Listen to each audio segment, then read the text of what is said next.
नमस्कार मेरे YouTube के दोस्तों। मैं हूँ मिस्टर अनजान। आज मैं आपको एक ऐसी कहानी सुनाने जा रहा हूँ जिसने पूरे एक परिवार को हमेशा के लिए बदल कर रख दिया। यह कोई साधारण कहानी नहीं है, बल्कि एक ऐसी घटना है जिसने 10 साल पहले दिल्ली में बसे एक खुशहाल परिवार की खुशियों को खौफ और सन्नाटे में बदल दिया। यह परिवार एक विशाल कोठी में रहता था, जहां हर ओर समृद्धि की झलक मिलती थी। लेकिन इस बड़े से घर में, जहां दिन में रौनक होती थी, रात को एक अजीब सी खामोशी फैल जाती थी। यह एक संयुक्त परिवार था जिसमें कई सदस्य थे, लेकिन सब अपने अपने कामों में इतना व्यस्त रहते कि एक दूसरे से मुश्किल से ही मिल पाते। दिवाली का त्योहार आया और इस बार पूरे परिवार ने एक साथ समय बिताने का फैसला किया। यह उनके लिए एक दुर्लभ अवसर था। सबने सोचा, क्यों ना इस मौके को और खास बनाया जाए, कहीं घूमने चलें ताकि मन भी हल्का हो जाए और साथ में समय बिताने का भी मौका मिले।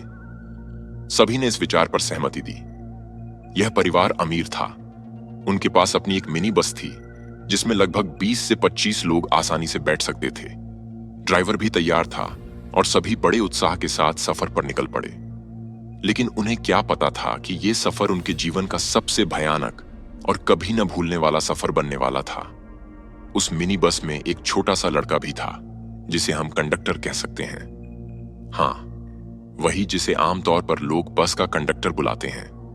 ये कंडक्टर हर बार उनके साथ होता जब भी ये परिवार किसी ट्रिप पर जाता। ड्राइवर और कंडक्टर की जोड़ी इस परिवार की हर यात्रा का हिस्सा होती थी। आखिरकार इन अमीर लोगों के पास खुद गाड़ी चलाने का वक्त नहीं था और चलाने की जरूरत भी कहां महसूस होती थी। जिस दिन ये परिवार हिमाचल प्रदेश की ट्रिप पर जाने का निर्णय लेता है, उसी दिन ड्राइवर और कंडक्टर को बुला लिया जाता है। सामान मिनी बस में लाद दिया जाता है और परिवार हिमाचल की हसीन वादियों की ओर निकल पड़ता है। उनकी मंजिल वह जगह थी जहां से मनाली और शिमला जैसे खूबसूरत हिल स्टेशन पास ही थे। दिल्ली से हिमाचल का सफर भले ही ज्यादा दूर नहीं, लेकिन पहाड़ी रास्तों की चुनौतियां किसी से छिपी नहीं थीं। खासकर रात के समय, जब अंधेरे और ठंड ने सफर को और भी जोखिम भरा बना दिया हो। वैसे तो यात्रा में 12 से 13 घंटे लग जाते, लेकिन यह परिवार पूरी तैयारी के साथ निकला था। रात के लगभग 9 बजे सफर शुरू हुआ। ड्राइवर अपने अनुभव के साथ गाड़ी चला रहा था और सभी लोग उत्साहित थे। सफर के पहले हिस्से में सब कुछ सामान्य और मजेदार था। रिसोर्ट में परिवार ने खूब मस्ती की। ये ट्रिप बिल्कुल अनप्लान्ड था और यही इसका खास आकर्षण था। लेकिन जब उन्होंने रिसोर्ट से चेकआउट किया और बस में सवार हुए, तो सब कुछ अचानक बदलने लगा। ठंड की वजह से जल्दी अंधेरा हो गया था और जैसे ही बस आगे बढ़ी, रात की स्याही और गहरी होती गई। करीब 7 बजे ही ऐसा महसूस होने लगा जैसे रात के 10 बज चुके हों। जैसे जैसे बस आगे बढ़ रही थी, परिवार के लोग एक एक कर नींद में डूबते गए। लेकिन तभी दादाजी की नींद अचानक टूट गई। उन्होंने देखा कि ड्राइवर असामान्य रूप से तेजी से बस चला रहा था। उनकी धड़कनें तेज हो गईं और उन्होंने चिंतित स्वर में पूछा, अरे, ये क्या कर रहे हो? इतनी तेज क्यों चला रहे हो? ड्राइवर ने बिना कोई जवाब दिए बस की स्पीड और बढ़ा दी और बस के अंदर एक अजीब सा सन्नाटा पसर गया। शायद उस सन्नाटे के पीछे छुपा था कुछ ऐसा जिसे इस परिवार ने कभी सोचा भी नहीं था। दादाजी ने इधर उधर नजर दौड़ाई। बस के भीतर सब गहरी नींद में डूबे हुए थे। बस एक कंडक्टर था जो सामने वाली सीट पर बैठा हुआ था। लेकिन बस के ड्राइवर का व्यवहार कुछ अजीब था। वह बेहद तेजी से गाड़ी चला रहा था। दादाजी चुपचाप उसकी ओर बढ़े और धीमी आवाज में बोले, भाई, पिछली रात की घटना याद नहीं? तुम अचानक नींद में आ गए थे और बस बेकाबू हो गई थी। अब इतनी तेज रफ्तार क्यों? ड्राइवर ने बिना पल के झपकाए जवाब दिया, साहब, मुझे पता है कि मैं क्या कर रहा हूं। आप बेफिक्र रहें। मैंने अभी अभी सड़क पर कुछ अजीब देखा, एक दुल्हन। अगर आपको मेरी बात पर यकीन नहीं है तो कंडक्टर से पूछ लीजिए, उसने भी देखा था। कंडक्टर ने भी हां में हां मिलाते हुए कहा, जी हां, मैंने भी देखा था। वह लड़की पूरी तरह दुल्हन के लिबास में थी, सिर से पैर तक गहनों से लदी हुई। दादाजी का दिल एक पल के लिए थम सा गया। वे समझने की कोशिश करने लगे कि क्या यह सब सच था या बस एक भटकाव। लेकिन ड्राइवर के चेहरे पर जो तनाव था, उसने उनकी शंका को और गहरा कर दिया। सोचिए, ऐसी घनी रात में उस घने जंगल के बीचों बीच कोई दुल्हन क्या कर रही थी? बचपन में सुनी कहानियों में ऐसी ही औरतों के बारे में सुना था, जो दिखने में सुंदर होती हैं, लेकिन असल में वे चुड़ैल होती हैं। कंडक्टर ने धीरे से कहा। ड्राइवर की आवाज में चिंता साफ झलक रही थी। साहब, मुझे लगता है कि हमें जल्द से जल्द यहां से निकल जाना चाहिए। इस जगह में कुछ अजीब है। आपका परिवार हमारे परिवार जैसा ही है। मैं जानता हूं कि इस जगह में रुकना खतरे से खाली नहीं है। दादाजी का दिल अब तेजी से धड़कने लगा। उन्होंने एक नजर बाहर की काली स्याह रात पर डाली और कहा, हाँ बेटा, जल्दी कर, यहां से निकल चल। मैं जाग रहा हूं, तुझे कुछ नहीं होगा। दादाजी ने ड्राइवर के पीछे वाली सीट पर बैठकर बाहर की तरफ ध्यान से देखना शुरू किया। ड्राइवर ने बार बार आग्रह किया, दादाजी, आप पीछे जाकर आराम से बैठ जाइए। लेकिन दादाजी की आंखें अब और सतर्क हो गई थीं, और फिर अचानक सामने की हेडलाइट्स की रोशनी में एक बहुत लंबी औरत का साया उभर आया। वह लाल रंग का गाउन पहने हुए थी और उसके पैर उल्टे थे। चेहरा सफेद जैसे कि किसी ने रंग छीन लिया हो। ड्राइवर और दादाजी दोनों की आंखें उस डरावने दृश्य पर टिक गईं। बस एक झटके में लहराई और सीधे एक पेड़ से जा टकराई। किस्मत से सभी यात्री बच गए। बस मामूली चोटें आईं। दादाजी के हाथ में हल्की सी मोच आ गई, शायद उस समय के कारण जब वे सीट को कसकर पकड़े हुए थे। लेकिन उनकी उम्र को देखते हुए यह कोई छोटी बात नहीं थी। मगर उस रात के बाद से वह खौफनाक दृश्य कभी भी उनकी आंखों से नहीं गया। बस में सन्नाटा छाया हुआ था जब अचानक एक व्यक्ति ने घबराहट में सामने की सीट को पकड़ लिया। उसका चेहरा सफेद पड़ गया और उसकी कलाई में मोच आ गई। तभी बस एक झटके से बंद हो गई और लाख कोशिशों के बाद भी चालू नहीं हो रही थी। हर कोई बुरी तरह से घबरा गया था। कोई समझ नहीं पा रहा था कि यह क्या हो रहा है। दादाजी ने कांपते हुए कहा, इस आदमी को कुछ मत कहो, इसमें इसकी कोई गलती नहीं है। इस सुनसान जगह पर रुकना सही नहीं है। ड्राइवर साहब, किसी भी तरह इस बस को चलाओ, हमें यहां से निकलना होगा। ड्राइवर और कुछ अन्य लोग जो गाड़ियों के बारे में जानते थे बस को ठीक करने की कोशिश में जुट गए। लेकिन कोई भी कोशिश काम नहीं आ रही थी। बस एक जगह पर अड़ी हुई थी, जैसे किसी अदृश्य ताकत ने उसे जकड़ लिया हो। समय तेजी से बीत रहा था और आधी रात का वक्त करीब आ रहा था। सभी के दिलों में अजीब सा डर समा गया था। वे इस रूट पर पहली बार आए थे और कोई नहीं जानता था कि वे कहां हैं। तभी अचानक पीछे से एक बेहद खौफनाक चीख गूंजी। यह चीख इंसानी नहीं थी, बल्कि किसी और ही दुनिया की लग रही थी, जैसे कोई शैतानी ताकत अपनी मौजूदगी का एहसास करवा रही हो। इस परिवार के कुछ लोग पहले भी भूतिया घटनाओं का सामना कर चुके थे, इसलिए जब उन्होंने वह अजीब आवाज सुनी तो उनकी रीढ़ की हड्डी में सिहरन दौड़ गई। हर किसी को महसूस हुआ कि कुछ अनहोनी होने वाली है। अब इस जगह से जितनी जल्दी हो सके निकल जाना ही सही होगा। बस को छोड़कर सबने तेजी से अपना सामान उठाया। ड्राइवर और कंडक्टर आगे आगे चलने लगे और पूरा परिवार घबराहट में उनके पीछे हो लिया। यह सड़क अब उन्हें मौत की तरह भयावह लग रही थी और यहां से बाहर निकलने के सिवाय कोई और रास्ता नहीं था। जैसे जैसे वे आगे बढ़े, खाई का डर खत्म हुआ और अब उनके दाहिनी ओर एक घना पर साधारण सा जंगल नजर आने लगा। तभी दूर कहीं एक हल्की सी रोशनी दिखाई दी। ड्राइवर की आंखों में आशा की चमक आई। साहब जी, रोशनी दिख रही है, वहां जरूर कोई गांव या घर होगा। चलिए वहां चलते हैं, हमें कोई ना कोई मदद मिल जाएगी। अगर पैसे भी देने पड़े तो हम दे देंगे। पीछे से किसी ने फुसफुसाते हुए कहा, पैसों की परवाह मत करो, हम किसी भी तरह की मदद के लिए तैयार हैं, बस इस सड़क से निकलने का कोई रास्ता मिल जाए। सभी ने तेजी से कदम बढ़ाए और उस रोशनी की ओर चल पड़े। करीब 15 मिनट बाद वे उस रोशनी के पास पहुंचे। यह रोशनी एक पुराने बड़े से बंगले से आ रही थी। बंगला किसी पुरानी धर्मशाला जैसा लग रहा था, जहां मुसाफिर ठहर सकते थे। बंगले को देखकर सबके मन में एक अजीब सा सवाल उठने लगा। इतनी सुनसान जगह में हमें इतनी अच्छी जगह कैसे मिल गई? सबसे आगे कंडक्टर लड़का गया और उसने धीमे से बंगले का दरवाजा खटखटाया। कुछ देर बाद दरवाजा धीरे धीरे चरमराते हुए खुला। दरवाजा खुला तो सामने एक अजीब सा आदमी खड़ा था। उसकी बड़ी बड़ी मूंछें थीं, सिर पर पुरानी पगड़ी बंधी थी और वह सफेद धोती पहने हुए था। पैरों में उसने खड़ाऊं पहनी हुई थी। जैसे पुराने समय के आश्य मुनि पहना करते थे। सभी लोग उसे देखकर हैरान रह गए। आज के जमाने में ऐसे कपड़े? लेकिन डर और थकान ने उनके सोचने की शक्ति को जैसे बंद कर दिया था। उन्होंने सोचा, अब बस किसी तरह मदद मिल जाए। उन्होंने उस आदमी से कहा, हमारी बस रास्ते में खराब हो गई है और अब वह स्टार्ट नहीं हो रही है। इस सुनसान सड़क पर रुकना सुरक्षित नहीं लगा तो हम आगे बढ़े और आपका घर दिख गया। क्या हम आज रात यहां रुक सकते हैं? आदमी ने धीरे से हाथ जोड़े और बोला, अरे आप लोग क्यों हाथ जोड़ते हैं? आप तो बड़े लोग मालूम पड़ते हैं, हम तो बस मामूली से लोग हैं। पहले अंदर आइए। सभी ने उसके कहे अनुसार अंदर कदम रखा। घर के भीतर का माहौल अजीब तरह से शांत और ठंडा था, मानो समय थम गया हो। उन्हें थोड़ा सुकून महसूस हुआ, जैसे अब वे सुरक्षित हैं। आदमी ने धीरे धीरे कहा, मेरा नाम धनराज सिंह है और यह धर्मशाला मेरे दादाजी ने बनवाई थी। हम सालों से राहगीरों की सेवा कर रहे हैं। आप जैसे मेहमानों का ध्यान रखना हमारा फर्ज है। पैसों की चिंता मत कीजिए, हमसे जो हो सकेगा करेंगे। सभी ने राहत की सांस ली और कहा, नहीं, पैसों की कोई चिंता नहीं है। धनराज ने मुस्कुराते हुए कहा, अगर पैसों की बात है भी तो भी कोई बात नहीं।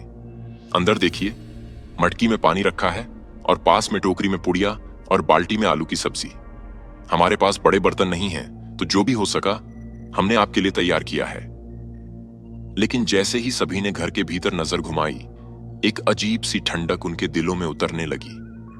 दीवारों पर टंगी पुरानी तस्वीरें, धुंधलाती रोशनी और घर की खामोशी एक भयानक कहानी बयां कर रही थी। कोई भी कुछ कहने की हिम्मत नहीं कर पा रहा था, पर उनके दिलों में एक डर घर कर गया था, मानो कुछ अनहोनी होने वाली हो। परिवार के दादाजी ने धनराज जी से पूछा, धनराज जी, आप ये सब अकेले कैसे संभाल लेते हैं? धनराज ने हल्की सी मुस्कान के साथ जवाब दिया, नहीं नहीं, मैं अकेला नहीं हूं। मेरी पत्नी चुन्नी भी है, वह अंदर के कमरे में सो रही होगी। आप लोग जल्दी से खाना खा लीजिए और अगर किसी को बाहर जाना हो तो अभी हो आए। लेकिन ध्यान रहे, रात के 3 बजे के बाद जब तक सूरज ठीक से न निकल आए, आपको इस बंगले से बाहर कदम नहीं रखना चाहिए। रात के 3 बज चुके थे। धनराज बार बार सबको ताकीद कर रहे थे कि किसी भी हाल में बंगले का दरवाजा खुलना नहीं चाहिए। उनके चेहरे पर एक अजीब सी घबराहट थी, जिसे देखकर सभी चुपचाप उनकी बात मान गए।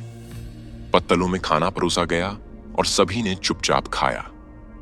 फिर गद्दों की व्यवस्था कर दी गई ताकि सब आराम से सो सकें। तभी कंडक्टर, जो हेल्पर बॉय था, अचानक उठ खड़ा हुआ और ड्राइवर से बोला, मैं थोड़ी बीड़ी पीने बाहर जा रहा हूं।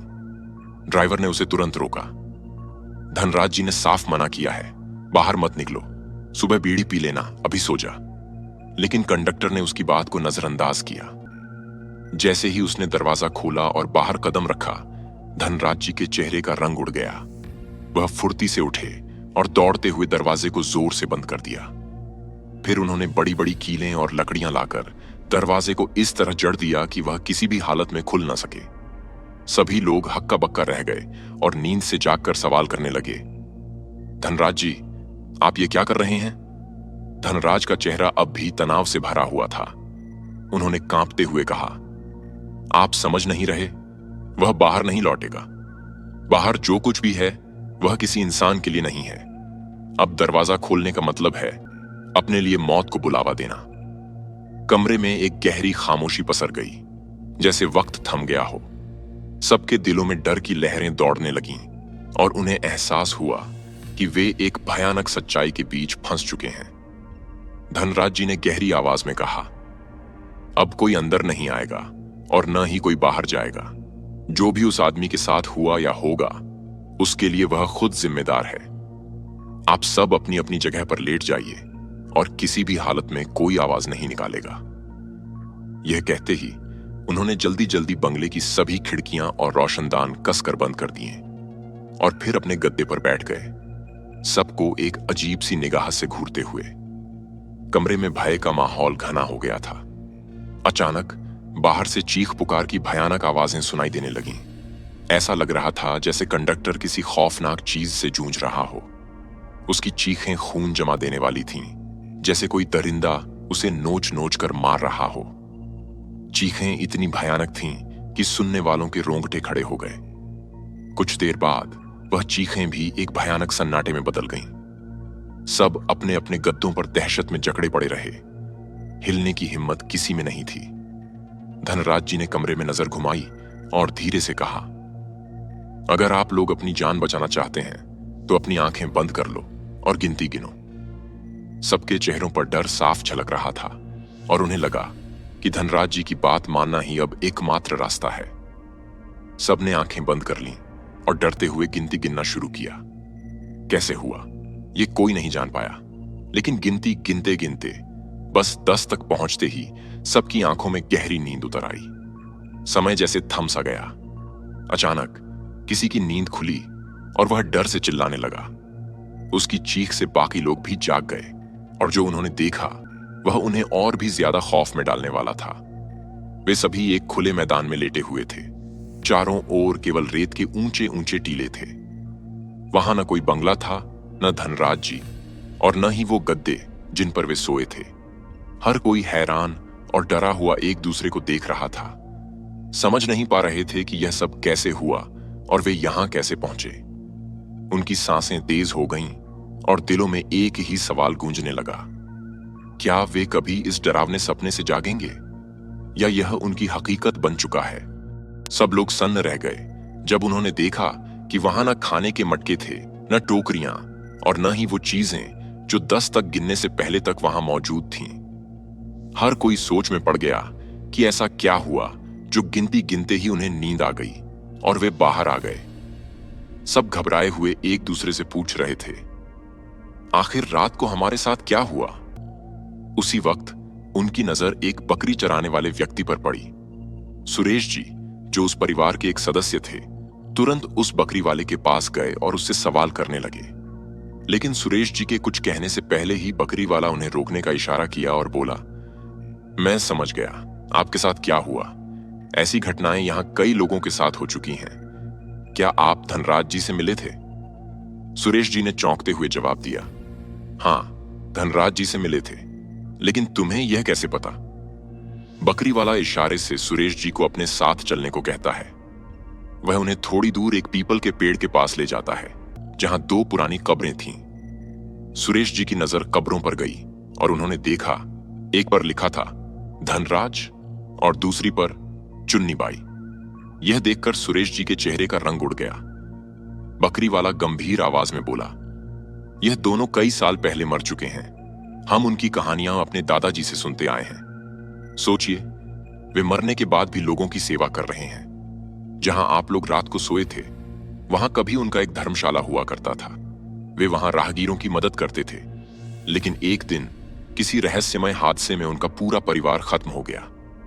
मगर उनकी आत्माएं आज भी यहां भटकती हैं, अपने अच्छे कामों को पूरा करने के लिए।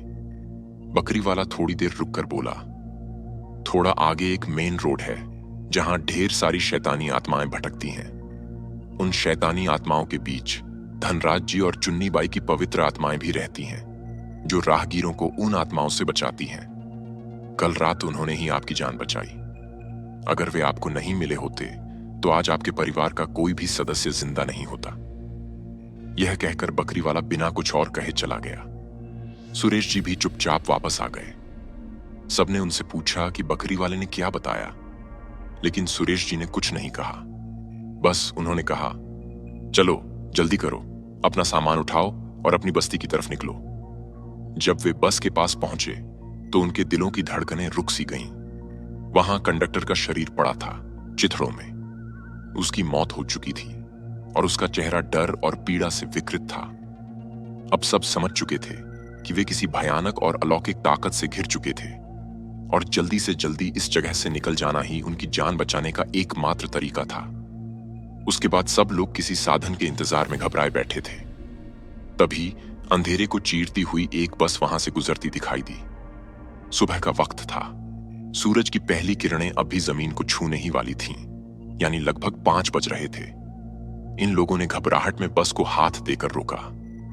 बस रुक गई और सभी जल्दी जल्दी उसमें सवार हो गए। सांसें थम सी गई थीं जब उन्होंने बस वालों को अपने साथ हुई उस भयानक रात की पूरी कहानी सुनाई। बस फिर से चल पड़ी लेकिन इस बार हर किसी की नजरें खिड़की से बाहर उस रास्ते पर टिकी थीं जिसे वे पीछे छोड़ रहे थे। धीरे धीरे वे लोग सुरक्षित अपनी मंजिल पर पहुंच गए। वहां पहुंचते ही उन्होंने पुलिस को भी सारी बात बताई। इस तरह उनकी जिंदगी का वह खौफनाक अनुभव वहीं खत्म हुआ। लेकिन सब जानते थे कि ये सब केवल धनराज जी और चुन्नी बाई की रहस्यमयी आत्माओं की वजह से ही संभव हुआ था। अब इस खौफनाक कहानी का अंत यहीं करता हूं। अगर आपने इस वीडियो को अब तक देख लिया है तो इसे लाइक करें, चैनल को सब्सक्राइब करें और बेल आइकन दबाकर ऑल का ऑप्शन चुनें।